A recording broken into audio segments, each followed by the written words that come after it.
So we're basically dunking either end of the kitchen roll holder is much better for this really, or kitchen roll tube should say.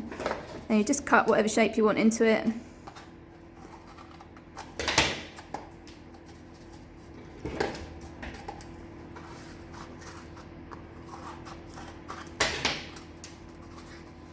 A couple of seeds inside, and then they have to roll it around to get the treat.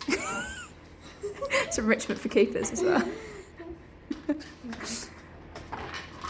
Yeah, so it just makes it a little bit more difficult for them to get the treats. Okay, so I'm going to give out the little tube roll, little roll feeders for them. So the idea is that the chickens have to roll the tube around to get some nice tasty mealworms that I put inside. And you can see they're really eager, so let's see what they do. Here you go, guys. What's this then? Wait a minute, look, there's more under there. What's that then?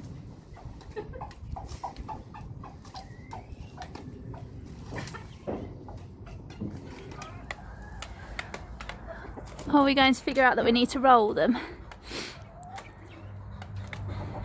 Yeah!